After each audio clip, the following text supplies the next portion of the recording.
Hi everyone, I just wanted to show you a frontal view of this painting, because if you look at the edges of the painting there, I've made the sides higher on the edges and then lower in the middle. That's to create the effect that you will be coming in the valley, and it'll take you through the painting right through to the background. It's one thing that works well when you have things that come in like so and in like that. It tends to take you through round the corner, so that's why I've done that. So I'm going to zoom in on this a bit for you so you can see what I'm doing. You can see the texture of the board there as well when I zoom in. You see that I've done this on hardboard on the rough side, so because it's on the rough side it gives this lovely texture. So right then, I want to highlight again. Right, I know for sure, before I do highlight, I know that I'm wanting a wall just back here. There's a little wall, so I'm just going to get some of this stuff at the top inside me. Beauty is this, it says, because you can just put a little bit out. You don't have to use a lot at all, just a tiny bit.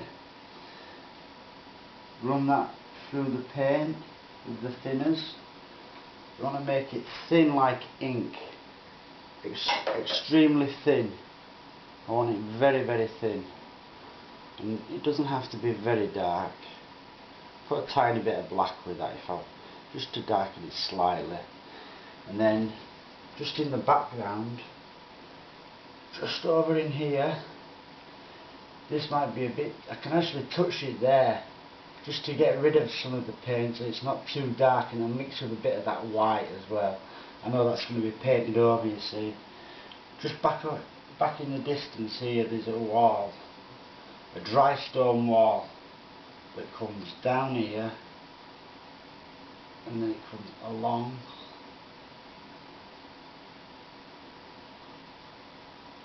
down again, and then along again. It's like a walkway, it's like a path. Just to make that subtle, just touch it with my finger. There. Now I can just blend that. There, because I don't want it too bright, I want it quite subtle. That were too dark with that, it stood out too much. So just gently go back in again. There. Now I know there's another wall just here. This is just so far away you wouldn't believe. And then this wall actually continues on all the way over here. Just down there.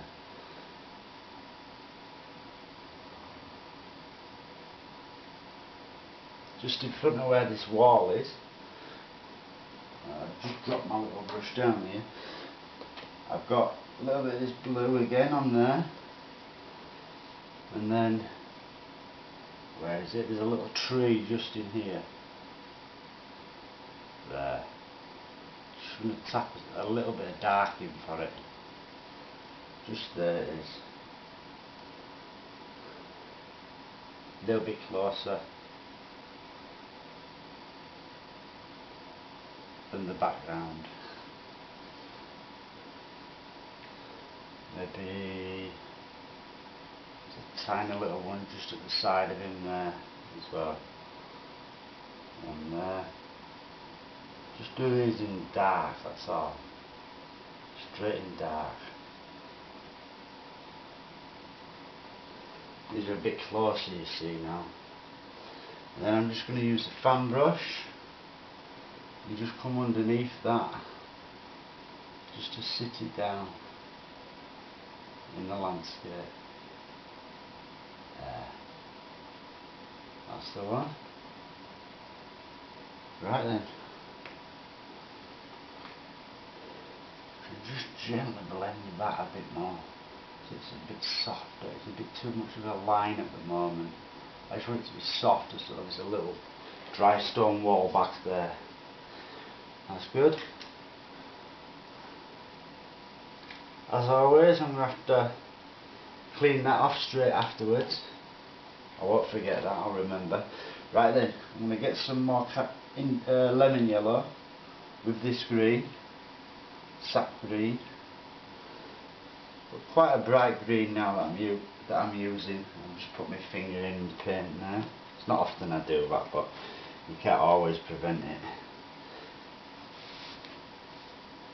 Right then, just got that green there, load both sides of the brush, and then I tap and open the bristles and then push and get that ridge of paint. You can see that lies out there, but that actually lies on the end of the brush, right on the tip top of the brush.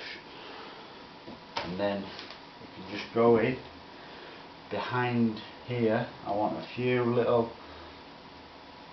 brighter parts, and even get a bit more yellow with that.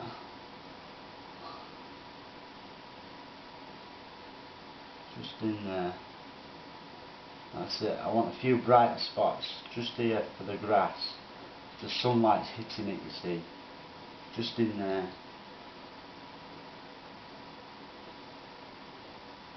At the top of that shadow, I'll put a bit.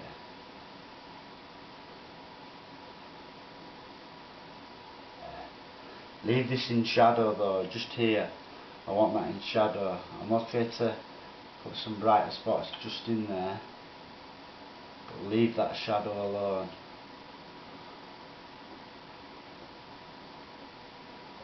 I'm trying to be very, very careful when I'm doing this. Sometimes I might even be able to just touch up there a bit, put a bit of green in there, just underneath that wall. There, that's beautiful. Right then, now you can see how that leads your eye into the landscape, you know. It's exactly the effect that I was chasing. Just going to tap that slightly, so it looks like there's a bush or two just on there.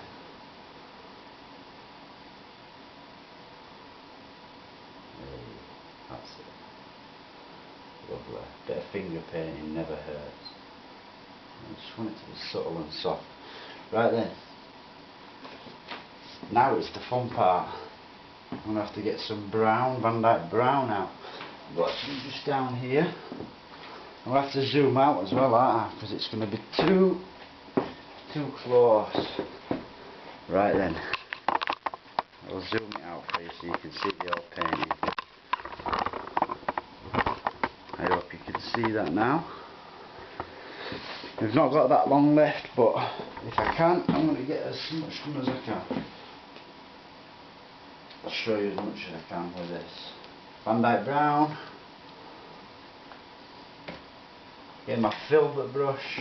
I want midnight black, Van Dyke brown together, about equal proportions.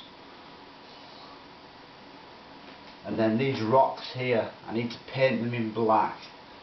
Well, not black, it'll look black, but it's not. It's Van Dyke brown and midnight black together. And then we can go over this with highlights then. This is why